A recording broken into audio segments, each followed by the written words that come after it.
আসসালামু আলাইকুম প্রিয় ভিউয়ার্স, আশা করছি আপনারা সবাই ভালো আছেন। চলে এসেছি গ্রামার ক্লাস ৮ নাম্বার কোরিয়ান ল্যাঙ্গুয়েজের। তো আমরা আজকে নতুন আরেকটা গ্রামার নিয়ম শিখব। সেটা হচ্ছে খাটা খা আর ইত্তা। ইদা যদিও এই ইদ্দার উচ্চারণটা কোরিয়ান ল্যাঙ্গুয়েজের প্রোনাউন্সিয়েশনে ইতা ইউজ করা হয়। তো আমরা ইত্তা বোঝার জন্য ইত্তা ইউজ করব। তো এখানে খা এবং ইত্তার ব্যবহার কোনো তো চলুন আগে আমরা ব্যাখ্যাটা পড়ে নিই। আপনারা স্ক্রিনশট নিয়ে রাখতে পারেন পরবর্তীতে বোঝার জন্য। কোনো প্রশ্নের উত্তর যদি না বোধক হয় অথবা না বোধক বাক্য গঠনের জন্য প্রথমে আনীয় তারপর সাবজেক্ট এর সাথে পার্টিকেল বা খা যুক্ত হবে এবং বাক্যের সমাপ্তি হিসাবে আনিমনিদা বসবে। তো এখন উদাহরণ না দিলে তো বোঝা যাবে না। তো চলুন উদাহরণ দিই। উদাহরণ দিলে আপনারা অবশ্যই বুঝতে পারবেন। উদাহরণটা আমি লিখে রেখেছি, লিখবো এখন, আপনারা বুঝতে পারবেন। এখন খা এবং ইত্যার ব্যবহার যেমন যদি বলি যে আপনার কাছে কি বই আছে, তাহলে আপনি বলবেন যে হয় না আমার কাছে বই নাই, অথবা বলবেন যে হ্যাঁ আমার কাছে বই আছে। তাহলে কি বলবেন? হয় বলবেন যে আমার কাছে বই আছে অথবা আমার কাছে বই নাই। তো যদি আছে তাহলে বলবেন হ্যাঁ আছে, আর যদি নাই তো নাই। তো চলুন আমরা দুইটা করে উদাহরণ দেখব, তাহলে বুঝতে পারবো।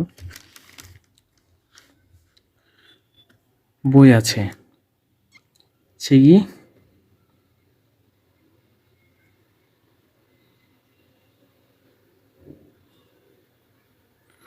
বই আছে, তার বইয়ের ইংলিশ হবে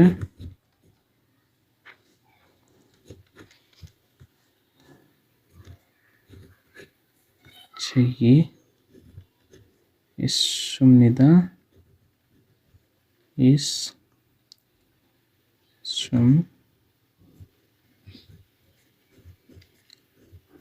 সুনিদা মানে বই বই আছে আছে। তাহলে আমরা ইউজ করলাম এটা বই ছেগ ই এবং ইসমনিদা বই আছে। যদি বলি বই নাই, তাহলে আনিও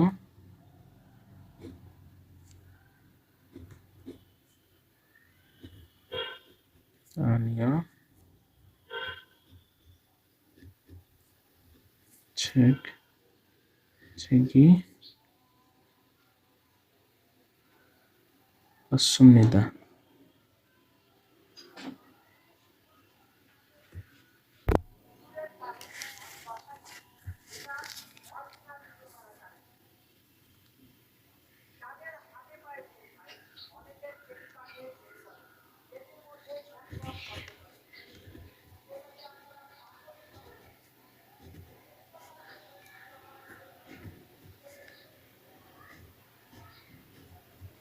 অসমনিদা বই নাই।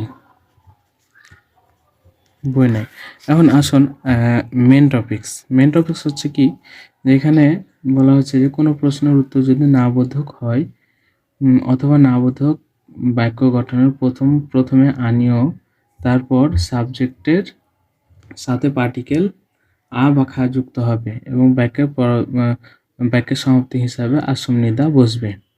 এখন আসমনিদা আর একটা উদাহরণ দিই, তাহলে বুঝতে পারবেন।